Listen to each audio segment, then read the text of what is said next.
Lecture 2 Bharat में यूरोपियों का प्रवेश। इसमें विपिन चंद्रा की किताब पढ़नी है।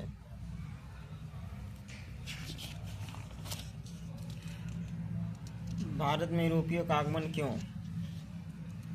विशेषकर पश्चिम यूरोप में कपड़े एवं मसालों की मांग तथा भारत एवं पश्चिम यूरोप के बीच प्राचीन काल से संपर्क। दूसरा, मध्यकाल में तुर्की को केंद्र बनाकर ऑटोमन साम्राज्य का उदय। ऑटोमन साम्राज्य के कारण भारत एवं पश्चिम यूरोप का व्यापार बाधित होने लगा और वैकल्पिक मार्ग की खोज प्रारंभ हुई।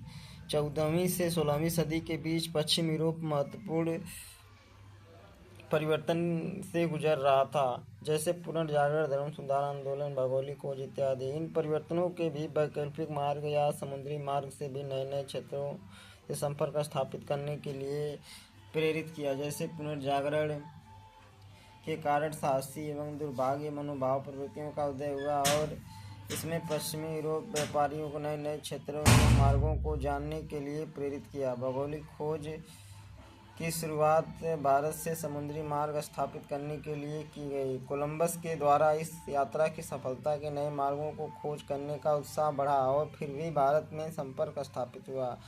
16वीं सदी में धर्म सुधार आंदोलन के कारण धर्म का प्रचार भी नए नए क्षेत्रों से संपर्क स्थापित करने के पीछे उद्देश्य बना। यूरोपियन देश एवं भारत वर्चस्व की लड़ाई। 1498 ईस्वी में वास्को डी गामा के द्वारा समुद्री मार्ग से भारत पहुंचने के साथ पश्चिम यूरोप देश और भारत के बीच व्यापार के एक नए युग की शुरुआत होती है। सर्वप्रथम पुर्तगालियों ने भारत में व्यापारिक केंद्र की स्थापना की और कुछ क्षेत्रों पर प्रत्यक्ष नियंत्रण भी स्थापित किया। भारत में पुर्तगालियों के कुछ प्रमुख केंद्र थे: कर्नाटक, बॉम्बे, वसीम, साल्फेट, सेंट दोवे, हुगली, गोवा, दमन द्वीप इत्यादि पर पुर्तगालियों का लंबे समय तक नियंत्रण रहा। पुर्तगालियों को हिंद महासागर, अरब सागर, बंगाल की खाड़ी व्यापारों पर लगभग एक सदी तक 16वीं सदी तक नियंत्रण बनाए रखा। पुर्तगालियों को प्रारंभ में हॉलैंड में आगे चलकर अंग्रेजों ने चुनौती दी। हॉलैंड ने 17वीं सदी के मध्य तक आते आते दक्षिण पूर्व एशिया में Indonesia, Malaysia, Sri Lanka, Malacca state संधि है। दक्षिण पूर्व एशिया ने नियंत्रण को कमजोर किया। अंग्रेजों ने हॉर्मुज की खाड़ी पर नियंत्रण स्थापित कर गुजरात की तट पर 1613 में पराजित कर एवं वैवाहिक संबंध द्वारा पुर्तगालियों से बॉम्बे प्राप्त कर लिया। उनकी स्थिति को प्रभावित किया। मुगलों एवं मराठों के साथ पुर्तगालियों को संघर्ष, जबरन धर्मांतरण की नीति, समुद्र के लूटपाट इत्यादि के कारण पुर्तगालियों की स्थिति हिंद एवं महासागर में और इंडिया में कमजोर हुई। 17वीं सदी हिंद महासागर, दक्षिण पूर्व एशिया व्यापार को लेकर हॉलैंड एवं अंग्रेज के बीच संघर्ष प्रारंभ हुआ। अम्बियोना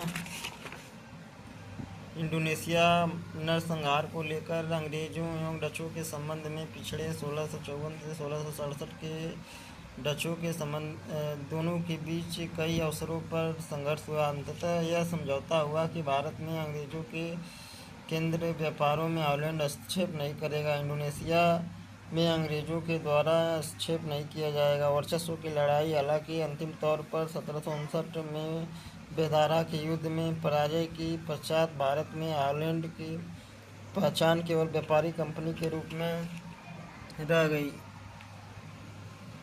18वीं सदी में हिंद महासागर भारत व्यापार पर वर्चस्व को लेकर अंग्रेजों एवं फ्रांसीसियों के बीच कर्नाटक क्षेत्र के 3 युद्ध लड़े गए, जिसमें अंतिम तौर पर अंग्रेजों को सफलता मिली। फ्रांसीसी कंपनी एक व्यापारी कंपनी सिमट के रह गई।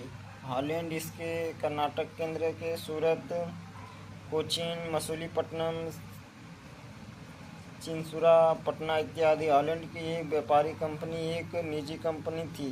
भारत एवं यूरोप के व्यापार के साथ साथ भारत एवं दक्षिण पूर्व एशिया के व्यापार में भी इसकी रुचि थी। नोट: भारत में आने वाले यूरोप कंपनियों में फ्रांसीसी कंपनी 17वीं सदी के उत्तरार्ध में कुछ व्यापारिक केंद्रों की स्थापना करती है।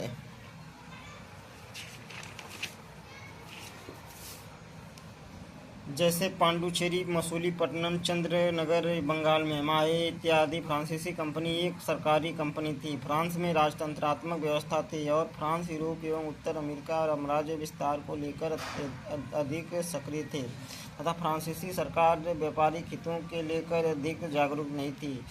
नॉर्थ ईस्ट इंडिया कंपनी एक निजी कंपनी थी और कंपनी तथा वहाँ की सरकार व्यापारिक हितों को लेकर अधिक जागरूक थी। ब्रिटेन यूरोप में साम्राज्य विस्तार की तुलना में उपनिवेशों में अधिक रुचि रखता था और 18वीं सदी के मध्य तक आते आते पश्चिम यूरोपीय देशों में नौसैनिक रूप से भी सर्वाधिक शक्तिशाली हो चुका था। भारत में इसके महत्वपूर्ण व्यापारिक केंद्र थे: सूरत, बॉम्बे, कोचीन, मद्रास,